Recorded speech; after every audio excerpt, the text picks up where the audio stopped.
సంభవించింది. రెసిడెన్షియల్ ఏరియాలో ఒక ఏసీ పేలింది. అయితే ఈ పేలుడు తాటికి భారీగా మంటలు చెలరేగాయి. మంటల్లో సుమారుగా 9 మంది ఇప్పటికే మరణించినట్టు తెలుస్తోంది. అయితే మృతుల సంఖ్య మరింతగా పెరిగే అవకాశం కూడా ఉంది. ఘటనా స్థలానికి చేరుకున్న ఫైర్ సేఫ్టీ అధికారులు 14 ఫైర్ ఇంజిన్లతో మంటల్ని అదుపు చేస్తున్నారు అక్కడ సిబ్బంది. అంటే అర్థం చేసుకోండి, అక్కడ ఏ స్థాయిలో అగ్నికిలు ఎగిసిపడుతున్నాయో 14 ఫైర్ ఇంజిన్లు చేరుకున్నాయంట. 10 మందిని రక్షించాయి రెస్క్యూ టీమ్స్.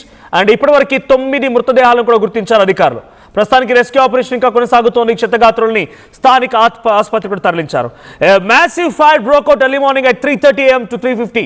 తెల్లవారుజామున 3:30 నుంచి 3:50 సమయంలో వివేక్ విహారీ షహదారా అనేటువంటి ఈస్ట్ ఢిల్లీలో వివేక్ విహార్లో ఈ ఏసీ బ్లాస్ట్ అయింది. సో ఏసీ బ్లాస్ట్లో కారణంగా ఇప్పటికే 9 మంది మరణించారు. వారి మృతదేహాలు కూడా వెలికి తీశారు. ఇంకా 10 నుంచి 15 మంది ఆసుపత్రిలో చికిత్స పొందుతున్నారు. ఇంకా ఈ మరణాల సంఖ్య పెరిగే అవకాశం కూడా ఉంది. అక్కడ సుమారుగా 2 నుంచి 4 ఫ్లోర్లు ఉన్నాయి. ఒక్కసారిగా 2 నుంచి 4 ఫ్లోర్ల వరకు మంటలు చెలరేగడంతో ఈ ప్రమాదం వాటింది. Some residents couldn't escape time due to smoke and blocked exits. So ఒక్కసారిగా కొన్ని ఎగ్జిట్స్ అన్నీ కూడా బ్లాక్ అవ్వడం, 2 నుంచి 4 ఫ్లోర్ల వరకు మంటలు వ్యాపించడం కూడా ఈ ప్రమాదంలో ఇంతటి స్థాయిలో మరణాలు సంభవించడానికి గల కారణమైంది. సో 9 మంది ఇప్పటికే మరణించారు. ఇంకా మరణాల సంఖ్య పెరిగే అవకాశం ఉందంటే అక్కడ ఎటువంటి సిచ్యువేషన్ అర్థమవుతోంది. సో రెస్క్యూ ఆపరేషన్ కూడా కొనసాగుతున్నాయి. The fire accident is likely due to an electrical issue. So electrical issue కారణం కూడా ఈ ఫైర్ యాక్సిడెంట్ జరిగినట్టు తెలుస్తోంది. సో ప్రెసెంట్ ఇది ఒక ఆందోళనకు గురి చేసే అంశం ఈస్ట్ ఢిల్లీలో జరిగింది. ఒకసారి ఆ విజువల్ చూద్దాం.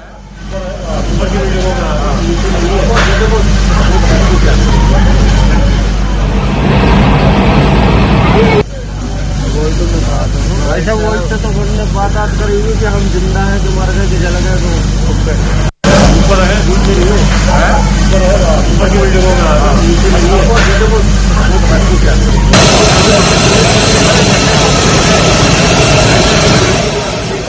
ఎగ్జాక్ట్గా ఈ ఘటన జరిగింది 3:15 ఈరోజు తెల్లవారుజామున 3:15 చిన్నగా స్పార్క్ వచ్చిందట. అక్కడ ఒక ఐ విట్నెస్ చెప్తున్న ప్రకారంగా ఇది డెఫినెట్గా ఏసీలో నుంచి వచ్చిన మంటలే, చిన్న ఎలక్ట్రిక్ షార్ట్ సర్క్యూట్ కారణంగా ఇది వచ్చింది బహుశా అన్నట్టుగా చెప్పారంట. సో అప్పటి వరకు చిన్నగా ఉన్నటువంటి ఆ మంటల్ని ఆరిపేద్దాంలే లేకపోతే సంథింగ్ ఏదో వాళ్ళంతా టెన్షన్లో హరిబరిలో ఉన్నారు. అంతలోనే ఈ మంటలు కాస్త 2వ ఫ్లోర్ నుంచి 4వ ఫ్లోర్ వరకు వ్యాపించాయి. ఎగ్జాక్ట్గా 3:47కి ఫైర్ ఇంజిన్కి ఫైర్ సేఫ్టీ అధికారులకి ఫస్ట్గా కాల్ వెళ్ళింది. ఆ తర్వాత అక్కడికి ఫైర్ టెండర్స్ అధికారులు వచ్చారు. ఫైర్ సెక్యూరిటీ అండ్ ఫైర్ ఇంజిన్తో సహా అక్కడికి చేరుకున్నారు. మిగిలినటువంటి రెస్క్యూ సిబ్బంది కూడా చేరుకున్నారు. సుమారుగా 14 ఫైర్ ఇంజిన్లు అక్కడికి చేరుకున్నాయి. ఆ ఏసీ బ్లాస్ట్ కాస్త ఈ మంటలు 2 ఫ్లోర్ నుంచి 4 ఫ్లోర్ల వరకు వ్యాపించాయి. చాలా పెద్ద మొత్తంలో ఆ మంటల్లో ఆ ప్రాంతం అంతా కూడా చిక్కుకుపోయింది. మెట్ల మార్గాన వద్దామంటే రావడానికి వీల్లేదు, లిఫ్ట్లో వద్దామంటే అవకాశం లేదు. సో దాదాపుగా 9 మంది ఈ ఘటనలో స్పాట్లోనే మరణించారు. సమ్ డ్యూ టు డైరెక్ట్గా ఫైర్ తగలడంతో కొంతమంది, ఇంకొంతమంది శ్వాస ఆడక ఉక్కిరి బిక్కిరి అయిపోయి ఆ పొగలోనే చిక్కుకొని చనిపోయిన వారు ఇంకొందరు.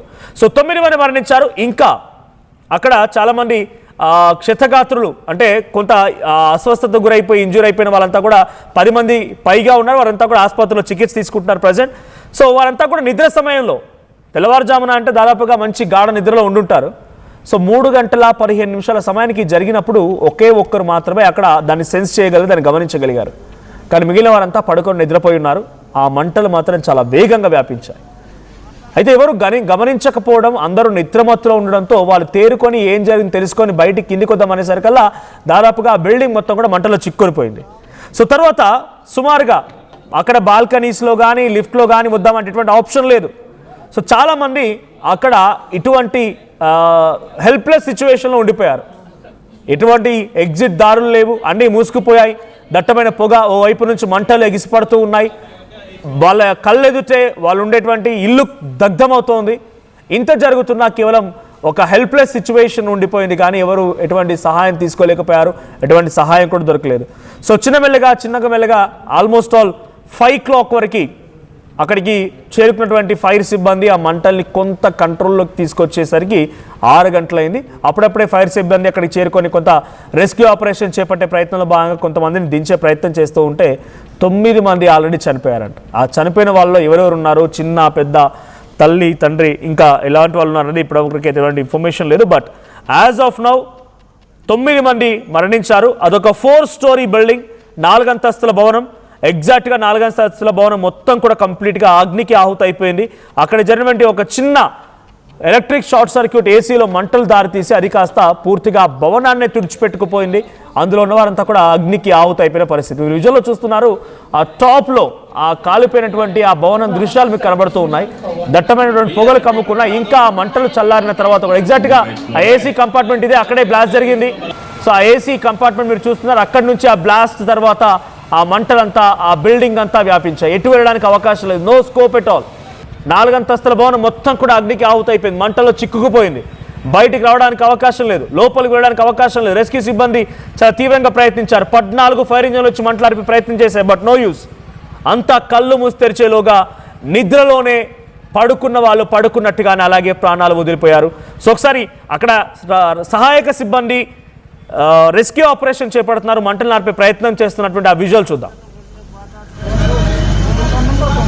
13 9 10 11 9 10 ऊपर है दूसरी है ऊपर की बिल्डिंग होगा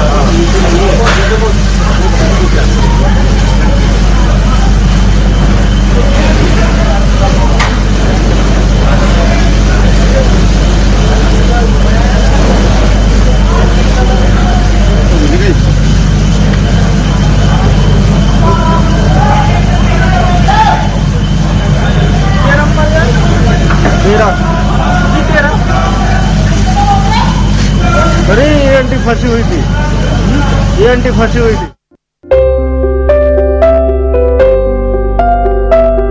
చిన్న చిన్న ఆనందాలు 35 ఏళ్లుగా నా జీవితంలో లేవు. 35 ఏళ్లుగా నేను డైపర్లలో బ్రతికాను. 6 సెంటీమీటర్ల ఫిస్టులా నా మూత్రాశయంలో లీకు కారణమైంది. ఎవరూ నాకు సహాయం చేయలేకపోయారు. AINUలో వైద్యులను కలిసే వరకు అక్కడ వారు రోబోటిక్ శస్త్రచికిత్సతో నాకు పరిష్కారం ఇచ్చారు. వారు నా ఆత్మవిశ్వాసాన్ని కూడా తిరిగిచ్చారు. Precision care makes it possible. The Center for Robotic Surgery at AINU